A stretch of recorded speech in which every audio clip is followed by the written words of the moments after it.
नमस्कार, मी मानसी तुमचं पुन्हा एकदा सगळ्यांचं मनपूर्वक स्वागत करते रुचकर मेजवानीमध्ये। आज मी तुमच्या समोर घेऊन आली आहे गाजर कराळची भाजी।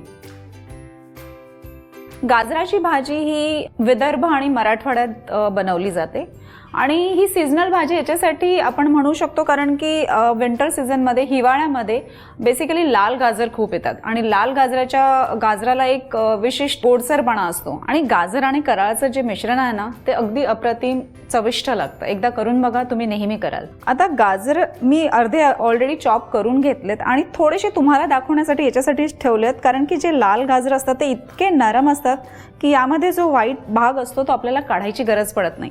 जनरली आपण जे नारंगी गाजर येतात किंवा शेंद्री गाजर जे बाजारात मिळतात त्यामधलं आपल्याला काढून टाकावं लागतं। हे अगदी आरामात माझ्या हातून कापलं जातंय, अगदी इझिली, आणि हे शिजतात पण खूप लवकर। आता आपण आपले गाजर चिरून घेतलेत। आता आपण घेणार आहोत कांदा। आता कांदा आपण बारीक सुद्धा चिरू शकतो, उभा सुद्धा चिरू शकतो, आपल्या याच्यावर आहे। मी जनरली उभा चिरते आणि बारीक पातळ असा। यामध्ये आपण पातीचे कांदे सुद्धा वापरू शकतो। कांद्याची जी पात असते ती पण अगदी हेल्दी आणि चविष्ट लागते। या गाजराच्या भाजीसोबत तुम्ही खूप एक्सपेरिमेंट करू शकता। यामध्ये तुम्ही वाटाणे, हिरवे वाटाणे टाकू शकता।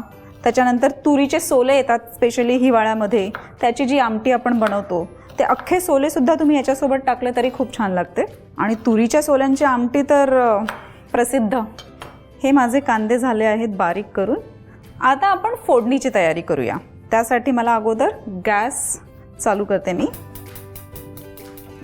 कांदा आपण आता छान बारीक कापून घेतलेला आहे उभा, आणि मी लसण सुद्धा घेतलेत। लसणाच्या पाकळ्या सुद्धा मी उभ्या उभ्या चिरलेल्या आहेत। आता आपण यामध्ये साधारण 2 चमचे तेल घालूया। तेल छान गरम झालं की आपण यामध्ये हिंग घालूया। यामध्ये आपण आता घालणार आहोत कांदा, त्यासोबतच जो आपण उभा लसूण चिरलेला आहे तोही घालूया। तुम्ही नक्की विचार करत असाल की मी फोडणीमध्ये राई किंवा जिरं का नाही घातलंय, कारण आपण घालणार आहोत कराळ, जे या भाजीचं मेन इन्ग्रेडियंट आहे, जे भाजीची चव पूर्णपणे बदलून टाकणार आहे। राई जिरं जर मी यात घातलं तर कराळ हे आपलं राई जिऱ्याची पूर्णपणे टेस्ट ॲब्झॉर्ब करून घेईल, त्याच्यामुळे मी ते स्किप करते। तुम्हाला जर आवडत असेल तर तुम्ही घालू शकता। आपल्याला हे कराळ पण फक्त असं डायरेक्ट टाकायचं नाही आहे, आपल्याला त्याची चटणी करून घ्यायची आहे। आता चटणी आपण कशी करणार, तर चटणीची अगदी सोपी पद्धत आहे। जशी आपण तिळाची चटणी बनवतो तशी सेम ही घ्यायची आहे। कराळ धुवून घ्यायचं, त्याला छान भाजायचं, त्यामध्ये थोड्याशा 2-3 लसणाच्या पाकळ्या, 2-3 लाल मिरच्या आणि जिरं थोडंसं आणि मीठ चवीपुरतं हे टाकून तुम्ही चटणी मिक्सरमधून फिरवून घ्या, तर तुमची ही अशा पद्धतीने चटणी तयार होईल। आणि यामध्ये एक लक्षात असायला हवं, जेव्हा आपण भाजी झाल्यानंतर जेव्हा ही चटणी टाकणार तेव्हा या चटणीमध्ये आपलं ऑलरेडी मीठ आहे, त्याच्यामुळे भाजीत मीठ घालताना आपल्याला थोडासा विचार करून मीठ घालावं लागेल। कांदा आता आपला ट्रान्सपरंट झालेला आहे। आता त्यात आपण जो मी ऑलरेडी ठेचा तयार करून ठेवला आहे लसण, जिरं, अद्रक आणि मिरचीचा, तो आपण त्यामध्ये ॲड करणार आहोत। त्यानंतर आपण टाकणार आहोत हळद, थोडीशी लाल मिरची। आता पुन्हा जसं मी तुम्हाला सांगितलंय की कराळ्याच्या चटणीमध्ये ऑलरेडी आपण लाल मिरच्या आणि मीठ घातलंय, त्याच्यामुळे लाल तिखट टाकताना सुद्धा तुम्हाला विचार करावा लागेल, कारण अदरवाईज ती भाजी एक तर खूप तिखट होईल किंवा मग कॉन्सन्ट्रेट होईल, जास्त तिखट आणि बाकीच्या मसाल्यांचे जी चवी आहेत त्या दबून जातील। धनेपूड साधारण 1 टीस्पून टाकूया आपण। थोडंसं जिरा पावडर घेते, अगदी चुटकीभर, म्हणजे खूप नको, ठीक आहे। आपण आता हे मसाले सगळे छान हलवून घेऊया।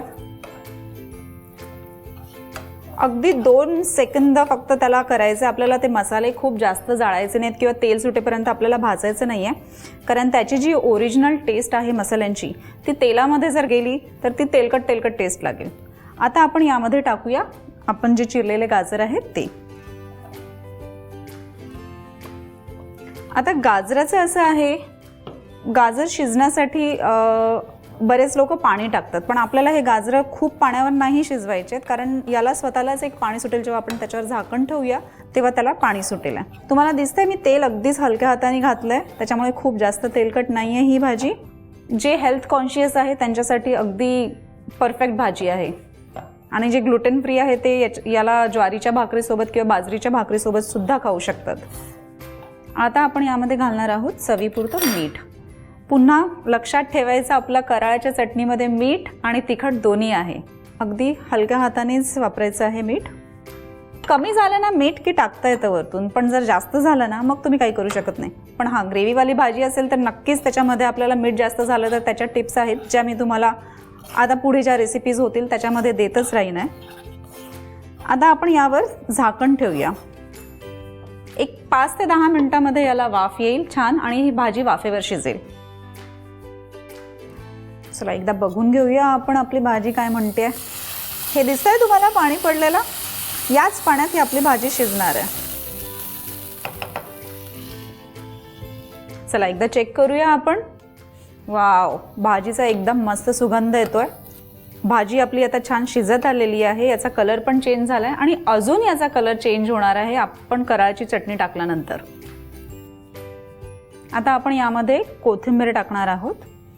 थोडीशी कोथिंबीर. पुन्हा तेच रिझन माझं फेवरेट की त्या अरोम्यासाठी कोथिंबीरचा जो अरोमा आहे तो आणि त्याचा फ्लेवर. आता आपण याच्यातलं मेन इन्ग्रेडियंट, मॅजिक इन्ग्रेडियंट टाकणार आहोत कराळची चटणी, जी आपण ऑलरेडी बनवून ठेवलेली आहे. साधारण 1 ते 1.5 चमचा आपल्याला कराळची चटणी टाकायची आहे. आता आपण चटणी टाकली आहे आणि आपण याला 5 मिनिटं छान शिजवून घेऊया. तुम्ही आता विचार करत असाल की कराळ मी टाकल्यानंतर 5च मिनिटं का शिजायला सांगते, कराळ शिजायला वेळ नाही लागणार का? नाही, कारण कराळ अगोदरच आपण भाजून घेतलंय, त्याची चटणी केली आहे, त्याच्यामुळे कराळ शिजायला वेळ नाही लागणार आपल्याला. कराळाचं जे ऑइल आहे त्याला एक तेल सुटतं कराळाला, तर ते कराळाचं तेल त्या भाजीमध्ये चांगल्या प्रकारे मुरावं आणि त्याची पूर्णपणे चव त्या भाजीत उतरावी, त्यासाठी आपल्याला ही भाजी 5 मिनिटं शिजवून घ्यायची आहे. आता आपली भाजी झालेली आहे, आपण बघूया. वाव, सुगंध पण एकदम मस्त येतोय. आता पहिले फक्त आपल्याला गाजराचा एक अरोमा येत होता, आता आपल्याला कराळ्याच्या चटणीचा सुद्धा एक अरोमा येतोय आणि भाजी पूर्णपणे शिजली आहे. तुम्ही बघू शकता कराळाची जी चटणी आहे ती आपल्या भाजीला पूर्णपणे सगळीकडे छान लागला गेली आहे आणि त्याचा अरोमा आणि त्याचं तेल आणि त्याची सगळी चव त्या भाजीत उतरलेली आहे. हे आपल्याला फक्त सुगंधानेच लक्षात येऊ शकतं. यामध्ये लसणाच्या पाकळ्या सुद्धा बघा किती छान दिसत आहेत आणि त्या खाण्यासाठी पण छान लागतात. त्या आपण जास्त जाळल्या नाही किंवा मसाला जास्त भाजला नाही, त्याच्यामुळे त्याचा जो रंग आहे तो तसाच राहिलाय, पण शिजल्या मात्र आहे. तर आता आपली ही भाजी तयार झाली आहे. आता आपण ही सर्व करायला घेऊया.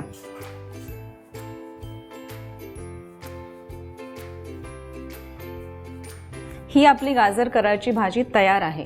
ही भाजी तुम्ही जे कोणी हेल्थ कॉन्शियस असतील ते फक्त ॲज अ सलाड पण खाऊ शकतात. अशाच आगळ्या वेगळ्या हेल्दी रेसिपीजसाठी बघत राहा रुचकर मेजवानी. थँक्यू.